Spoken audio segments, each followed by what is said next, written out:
Hello मेरे दोस्तों, welcome back once again. आज के वीडियो में हम लोग पढ़ेंगे कूलम्ब्स लॉ के बेस्ट क्वेश्चन करेंगे, नीट का कुछ पीवाईक्यू करेंगे और जेई के लिए इंपॉर्टेंट क्वेश्चन करेंगे। पिछले क्लास में हम लोगों ने कूलम्ब्स लॉ के बारे में पढ़ा था, बहुत ही डिटेल अध्ययन किया था। चलिए उसी के आधार पर आज का क्वेश्चन रहेगा। चलिए हम लोग स्टार्ट करते हैं वीडियो को। पहला क्वेश्चन आपके स्क्रीन पे है, नीट 2019 का ये क्वेश्चन है और ये क्वेश्चन में जो क्वेश्चन जो है वो स्क्रीन पे है। चलिए आज हम लोग बात करते हैं। पहली बात कह रहा है कि दो चार्ज है, दो पॉइंट चार्ज है। मान लीजिए एक पॉइंट चार्ज ये है और एक पॉइंट चार्ज ये है।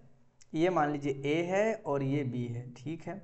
इसने और बोला है कि इस पे जो है, ये जो चार्ज है, इस चार्ज पे और यहाँ पे चार्ज जो है Q है प्लस Q और यहाँ पे जो चार्ज है माइनस Q है।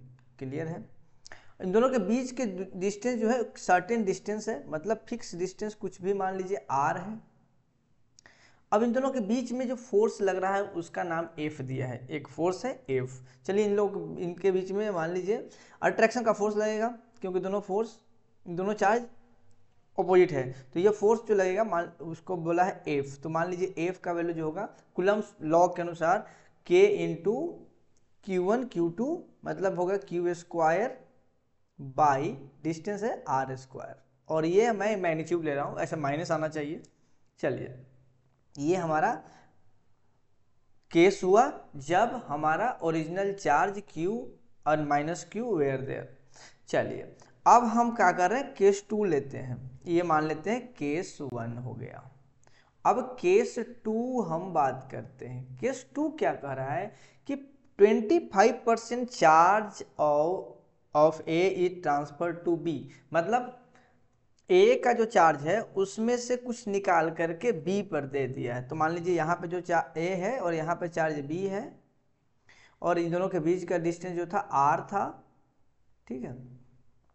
अब यहाँ पे जो पहले से चार्ज कितना था क्यू, अभी यहाँ पे क्यू था, उसमें से 1/4 हटा दिया। 25% का मतलब 1/4 हट गया। तो अब यहाँ पे चार्ज कितना बचा, यहाँ पे जो चार्ज बचा वह बचा 3/4 क्यू, 3/4 क्यू चार्ज बचा, ठीक है। और यहाँ पे कितना चार्ज हो गया, पहले से कितना चार्ज था, माइनस क्यू था और प्लस उसमें हो गया 1/4, तो माइनस क्यू प्लस 1/4 आ जाएगा आपका -3/4 क्यू, ठीक है। अब यहाँ पे जो फोर्स होगा सेकेंड केस में, ये जो फोर्स मैं F2 से रिप्रेजेंट कर रहा हूँ, ठीक है। F2 का जो वैल्यू होगा वो हो जाएगा K इंटू Q1 Q2। अब Q1 है 3/4 इंटू Q, और ये भी है 3/4 इंटू Q। फिर से मैं मैग्नीट्यूड लिया हूँ, तो ये हो जाएगा K into 9/16 into Q square. ये हो गया हमारा F2। अब इसको जरा ध्यान से देखिए, अगर ये F है तो क्या मैं F2 को लिख दूं K के फॉर्म में, F1 के फॉर्म में, कि ये 9/16 इंटू K Q1। अच्छा ये R स्क्वायर मैंने मिस कैसे कर दिया भाई, यहाँ पे R स्क्वायर होगा। अच्छा R स्क्वायर, चलिए तो मैं, आप ध्यान से देखिए, इसको मैं लिख रहा हूँ 9/16 into K Q square by R square. अब इसके बारे में हम क्या कह सकते हैं, इसको हम बोलेंगे F। ये हो गया F2 और ये हो गया F2 is equal to 9/16 F, ठीक है। तो हमारा कौन सा ऑप्शन है, ऑप्शन नंबर बी। क्लियर है, ऑप्शन नंबर बी हमारा करेक्ट है। चलिए अगले क्वेश्चन पे हम लोग अच्छा क्वेश्चन को बात करते हैं, जो जेई के लिए भी इंपॉर्टेंट हो है और नीट के लिए भी है। चलो ध्यान से देखिए, एक चार्ज है Q और उस चार्ज का वैल्यू है Q, ठीक है। और इसको दो भाग में बांटा गया है उस तरह से कि उसके बीच में फोर्स जो मैक्सिमम हो। तो मान लीजिए ये चार्ज है, तो उसका दो भाग में कट कर दिया। मान लीजिए ये एक चार्ज है और इसको दो भाग में मैंने ऐसे कट कर दिया। मान लीजिए ये पार्ट अलग, ये पार्ट अलग हुआ, और ये पार्ट, ये पॉइंट चार्ज है। मैं इसे बड़ा दिखाया हूँ लेकिन ये पॉइंट चार्ज है, ठीक है। ये मैं लिख भी देता हूँ, ये पॉइंट चार्ज है, पॉइंट चार्ज, ठीक है। अब मान लीजिए एक पार्ट को मैं यहाँ रखा, दूसरे पार्ट को यहाँ रखा। ये एक छोटा पार्ट है, बिल्कुल मैं इसको जूम किया हूँ, इतना बड़ा है, दिखाई दे रहा है। आप इसको बिल्कुल मैं समझिए कि बहुत बड़ा चार्ज है, ठीक है। तो ये पार्ट मान लीजिए टोटल चार्ज Q था, तो हम इसका कुछ भाग यहाँ रख दिया, मान लीजिए ये भाग Q रख दिया, तो ये बच गया कितना Q माइनस Q, ठीक है। और इन दोनों के बीच का डिस्टेंस मान लीजिए R है। अब बोल रहा है ना कि अब दोनों पार्ट में जो चार्ज है वो बताइए, मतलब हमको चाहिए Q माइनस Q का वैल्यू एंड ये Q का वैल्यू, मतलब स्मॉल Q का वैल्यू हमें मिलना चाहिए, तब हमें सारा चीज़ मिल जाएगा। स्मॉल Q का वैल्यू हमें फाइंड करना है। चलिए मैं फाइंड करता हूँ। अब इलेक्ट्रोस्टैट में सबसे पहली बात बोला है कि फोर्स मैक्सिमम करना है, तो पहले फोर्स तो निकाल लूँ। कुलम्स लॉ का फॉर्मूला यूज करके हम फोर्स निकाल रहे हैं, तो K into Q1 Q minus Q into Q by R square. मैं इसको क्या करता हूँ, मल्टीप्लाई करता हूँ। F का वैल्यू हो जाएगा K into Q minus Q square by R square. चलिए अब मैं क्या कर रहा हूँ कि फोर्स को मैक्सिमम होना है। फोर्स मैक्सिमम होने का मतलब डिफरेंशिएशन इसका 0 होगा, तो मतलब dF बाई dQ जो होना चाहिए हमें 0 होना चाहिए। चलिए डिफरेंशिएट करते हैं हम फोर्स को। तो फोर्स को जब डिफरेंशिएट करेंगे तो हमको dF बाई dQ जो आएगा, dF ये हो जाएगा K, और यहाँ से बचेगा इसका डिफरेंशिएशन हो जाएगा विथ रिस्पेक्ट, एक मिनट मैं जो ये डिफरेंशिएशन कर रहा हूँ विथ रिस्पेक्ट टू चार्ज कर रहा हूँ Q। अब ऐसा क्यों कर रहा हूँ, इसलिए कर रहा हूँ कि ये कैपिटल, यहाँ पे सारा चीज देखिए क्या क्या कांस्टेंट है। K तो कांस्टेंट है, कैपिटल Q का कांस्टेंट है, R डिस्टेंस भी फिक्स है, हमारा वेरिएबल क्या है स्मॉल Q है, तो इसीलिए मैं स्मॉल Q के रिस्पेक्ट में कर रहा हूँ। चलिए अब यहाँ पे हम निकाल रहा हूँ डिफरेंशिएशन। डिफरेंशिएशन का क्या हो जाएगा, K हो गया, और इसका डिफरेंशिएशन Q हो गया, और इसका 2Q हो गया, और ये equal to 0 divided by R square. अब इसको इधर भेज दूँ, ये कांस्टेंट है, इसको भेज देता हूँ मैं, बचा क्या Q minus 2Q should be 0, मतलब कि Q का वैल्यू कैपिटल Q बाई 2 होना चाहिए, मतलब कि जो हम पार्ट हटाए हैं वो हाफ होना चाहिए। बस मिल गया, मतलब हाफ हाफ हटाएंगे और किसी सर्टेन दूरी पर रख देंगे तो उनके बीच के जो फोर्स होगा वो मैक्सिमम फोर्स होगा। ठीक है, क्लियर हुआ। चलिए अगला क्वेश्चन की बात करते हैं। अब हम पॉलीगॉन की बात करते हैं। पॉलीगन पे बेस्ड हम क्वेश्चन कर रहे हैं, तो अब इसमें क्या करेंगे हम लोग, पॉलीगन बेस्ड क्वेश्चन का मतलब ये है कि यहाँ पे हम लोग कुछ जैसे हम लोग यूज करेंगे स्क्वायर का यूज कर सकते हैं, ट्रायंगल का यूज करेंगे। अब इस तरह का क्वेश्चन हम सोल्व करेंगे। चलो ध्यान से देखिए, ये क्वेश्चन को 4 चार्ज है, ये 4 चार्ज जो है एक स्क्वायर पे के कॉर्नर पे रखा हुआ है और इसका लेंथ L है, ठीक है। और पूछ रहा है कि तीसरे ये चार्ज पे फोर्स कितना लगेगा, किसी एक चार्ज पे तीसरे, इन तीनों की वजह से फोर्स कितना होगा, नेट फोर्स चाहिए। अब जरा ध्यान से देखिए, मैं पहले ये लेंथ निकाल लेता हूँ। ये लेंथ कितना होगा, डायगोनल, तो मैं लिख देता हूँ डायगोनल ऑफ स्क्वायर जो होता है वो होता है √2 टाइम साइड लेंथ, तो यहाँ पे √2 L हो जाएगा, ठीक है, वेरी गुड। अब चलिए यहाँ पे बात करते हैं, यहाँ पे बात करते हैं। अब इस साइड में मैं आता हूँ और बात करता हूँ। चलिए ये फोर्स जो है, ये फोर्स किसके वजह से लगा, ये मान लीजिए F जो फोर्स है वो किसके वजह से लगा, F1 मानते हैं। F1 फोर्स किसके वजह से लगा, तो ये लगा हमारा Q, ये QE हॉरिजॉन्टल लाइन के वजह से लगा, मतलब ये जो है इन दोनों चार्ज की वजह से लगा। तो हम F1 का वैल्यू लिख दूँ क्या, कूलम्स लॉ के नियम के अनुसार K इंटू Q1 Q2 मतलब Q square by R square मतलब L स्क्वायर। अच्छा उसी तरह से मैं ये F2 मान लेता हूँ, इसको F2 का वैल्यू लिख दूँ, तो F2 का वैल्यू क्या हो जाएगा, K into Q square by L square, ठीक है। और F3 मैं इसको ले लेता हूँ, F3, चलिए F3 का भी वैल्यू मैं लिख देता हूँ, हो जाएगा K into Q square by R square. और R क्या है, यहाँ पे लेंथ क्या हो गया, ये लेंथ L नहीं है, ये है √2L, तो √2L का स्क्वायर हो जाएगा 2L स्क्वायर, ठीक है। चलिए यहाँ तक क्लियर हो गया। अब हम एक अलग स्लाइड लेके आपको समझाने का कोशिश करते हैं। पहला जो फोर्स लगा था उसका डायरेक्शन ये था, दूसरा जो फोर्स लगा उसका डायरेक्शन ये था, तो इन दोनों के बीच का जो एंगल है वो 90 डिग्री है, ठीक है। तो इसका जो रिजल्टेंट होगा इधर होगा, तो ये अगर F है ये भी F है, आप देखिए इसको, दोनों का मैग्नीट्यूड जो है सेम है, तो मतलब मैं यहाँ भी लिख सकता हूँ कि ये F है ये भी F है, तो मतलब ये जो होगा F√2 हो जाएगा वेक्टर के नियम से। कैसे, ये F रिजल्टेंट जो होता है वे होता है अंडर रूट F1 का स्क्वायर प्लस F2 का square plus 2 into F1 F2 cos theta. ये है थीटा, कॉस थीटा का मतलब एंगल बिटवीन टू, इन दोनों वेक्टर के बीच में। तो यहाँ पे देखिए इन दोनों वेक्टर के बीच में एंगल 90, तो ये 0 और ये F1 ये दोनों f है, f का स्क्वायर f का स्क्वायर 2f स्क्वायर मतलब √2 हो गया, f √2 आ गया। ठीक है, अब चलिए ये रिजल्टेंट हो गया इसका हॉरिजॉन्टल वर्टिकल का, तो हमारा रिजल्टेंट हो गया इधर f √2।